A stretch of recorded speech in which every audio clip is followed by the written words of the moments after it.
Shalom, innkeepers.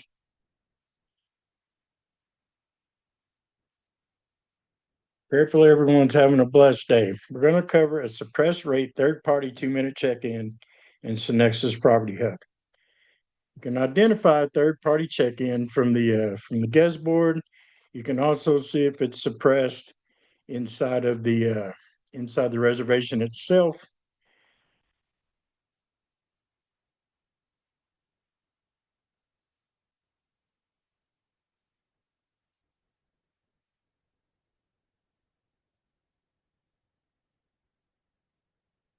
On the guest board, and right here on the guest board on the reservation, you can see suppressed right there. Click on the guest name. For this purpose, it's going to say test test. This is going to open up the reservation. You can also see inside the reservation here, reservation booked with a single use card. And under rate plan, it's also going to identify it as a suppressed rate.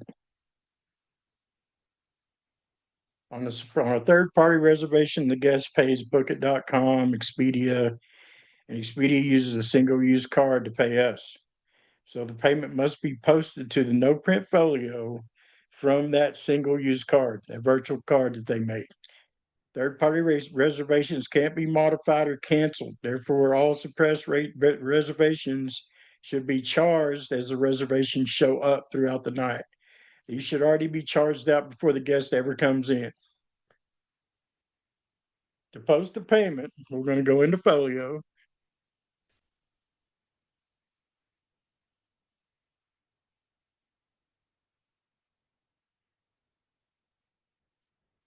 It's going to be down here below this folio summary. Go to guest folio. Once the folio opens up, it looks a little bit different in here now, guys. This has changed with all the updates. So we got a little bit different thing going on. I got some screenshots here of the way it looks now. I'll kind of put these side by side, but you can see this is the all transactions page, just like this. And now you're gonna go to view all folios. It's gonna open up and show you the no print in the primary. You can't click on the go to view all folios, where that view all folios is not here on the old system. View all folios, click on it, view all folios. Then it's going to give you the option to click the no print folio. Click that no print folio. It's going to show you the virtual card up top. And over here to the right, this current where it says current balance right here, it's going to be the pending balance. This is going to show you what that card's good for. On this example, it's 148.85. On this screen, it's going to be a little bit lower than that. But anyway, once you open that no print folio tab, it's going to show you your pending balance. Then this also opens that up to where you are now going to be, the no print folio is open. So if you'll get out of the habit of using this show suppressed rate over here to the left, that little box that I taught you last time to click to show your suppressed rate. If you get out of the habit of getting it there and getting in the habit of getting it out of the no print folio inside the folio, you can't mess up because the no print folio is already open. And if you got your pending balance out of that, you copied it from here or you got it from here and you type it in the payment part of it, you can't post it to the wrong folio. So it kind of like foolproofs the whole thing there. Let me get here. And here's the payment part. Let me get to that where we can show taking a payment.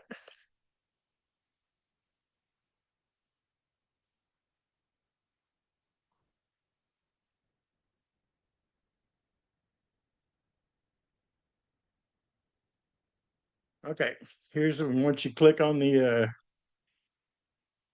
no print folio, this is going to be down below it. So just copy or type that pending balance into this pay other amount box. Type that in, make sure you check the guest consent, and then hit post payment.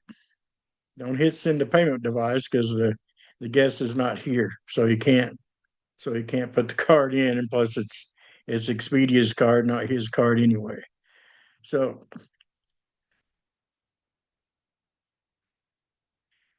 type the amount in, check the guest consent box, and hit post payment.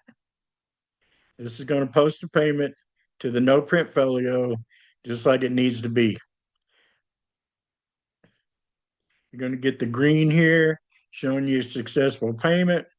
And this right here, the current balance on that it's going to go into parentheses. It's going to change this. This is where it said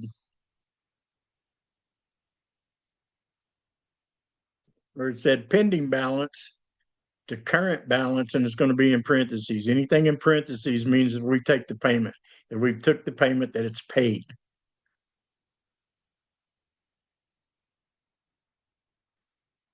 So basically, you're all set until the guest arrives.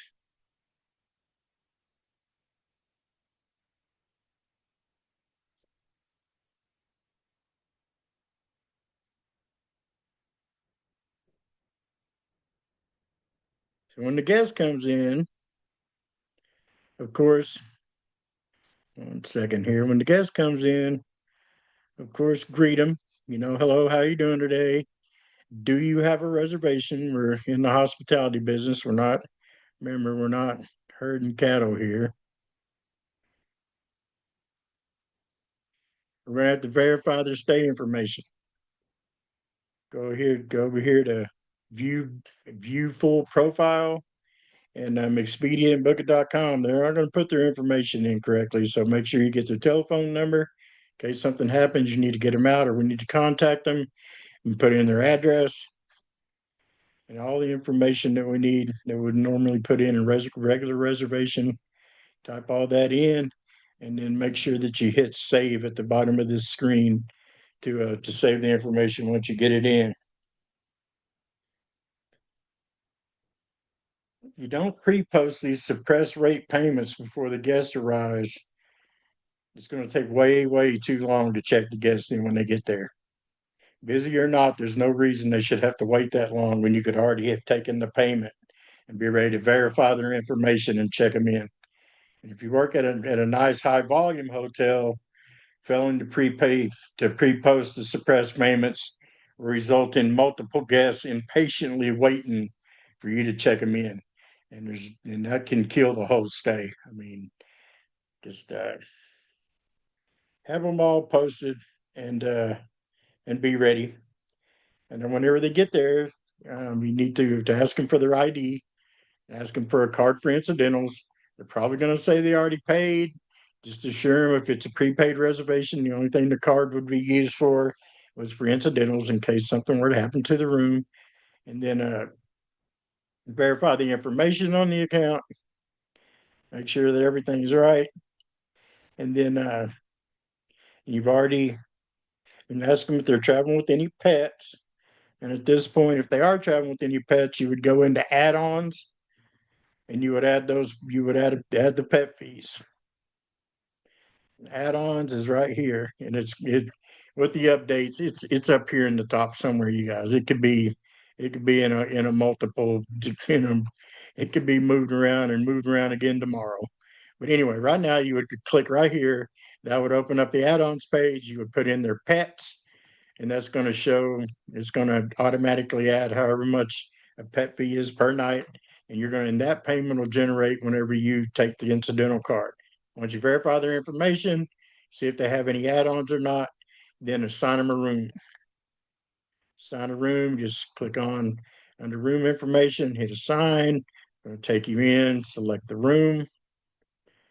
And this could be different too with the updates. Sometimes you'll click on the room here and then you'll hit select down here. Other times it'll say select out here and you'll hit select there. It changes, it's changed, and it's probably going to change again.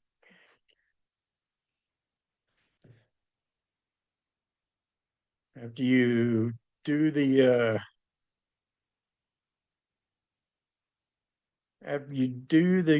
select the room, You're going to go to check-in, and that's just in the upper right hand corner there. Just click check-in.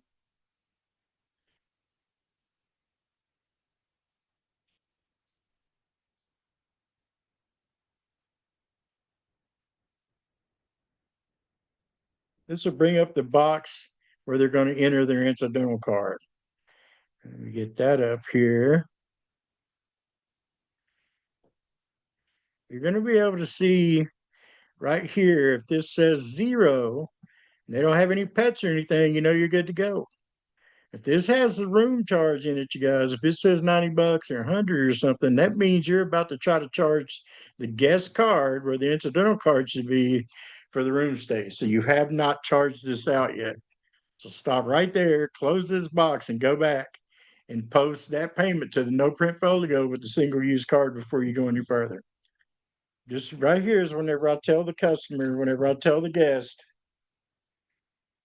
you've already paid for the room. We're just going to insert your card for incidentals in case something were to happen to the room.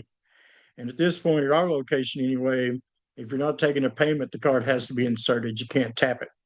Now, if you've added a pet fee here, this is going to say 10 or 20 or however much pet is there. It's going to say that. And at that point, I'll say, we're going to go ahead and lay your card there on that speaker light when it lights up. The only charges you'll see on your card will be for the pet fee. And then just go ahead and have them tap their card or insert their card. And after you do that, it's going to generate.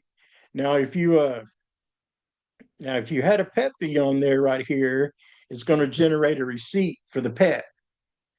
So go ahead and hit odd on that. If you're at our location, we just do odd because we only print the merchant's receipt, and then the guest can get a receipt in the morning.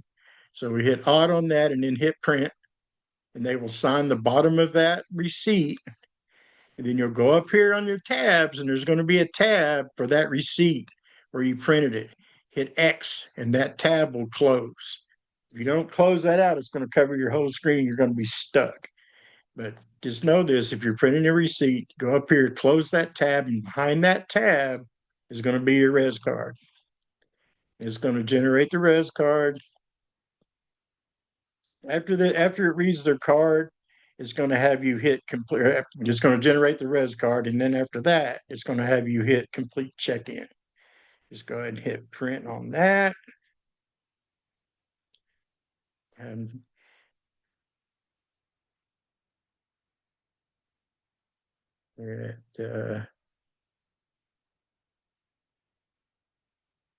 hit complete check-in after you print the res card.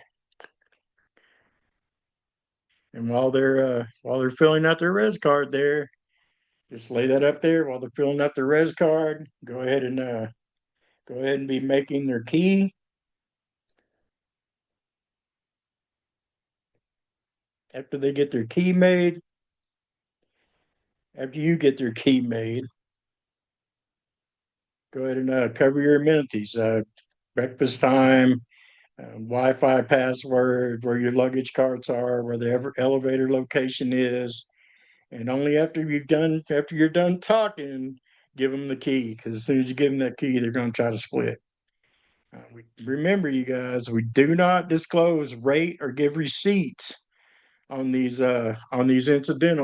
suppressed rates. Now, the receipt for the pet fee is between us and the guests, so that's okay.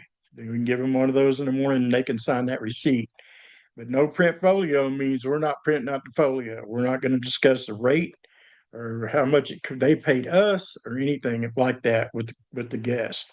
Refer all rate inquiries to the guest confirmation email that they got from the whoever they booked it through. Any kind of rate inquiries or any of that receipt inquiries, you have to refer them to that email that they got from bookit.com or Expedia or whoever they booked it through. There's a third party suppress rate done the correct way, kind of foolproof. I'm gonna, with all that being said, you guys, I've had a couple of agents mess up, and they've actually just went right in. And I don't suggest doing this. I don't suggest testing this, you guys, but they've gone in and didn't post this to the no print folio and just ran it like they ran a regular reservation, and the guests put in their card and everything, and it corrected it on its own. The last update or the last few updates, whenever it happened, I'm not sure, but it actually charged the single use card to the no print folio, and the agent to print was trying to post the payment from the guest card to the primary folio. They were totally messed up, and it fixed it. And SynXis Property Hub fixed it automatically. And like I said, I'm not saying that you should test this or try it, but the next time you mess up, and we all do, sooner or later, you're going to get busy enough and you're going to do it. But you can go back, because if you're a good agent, you're gonna know as soon as you do it. Oh no, I messed up. Anyway, you're going to go back and notice, probably at our location anyway, it'll automatically fix it at this point, because these updates, it can mess up anything. All right, with a little practice and these tips and tricks, you'll be checking in a suppressed rate guest in 2 minutes or less in no time. Till next time, as Jesus would say, shalom.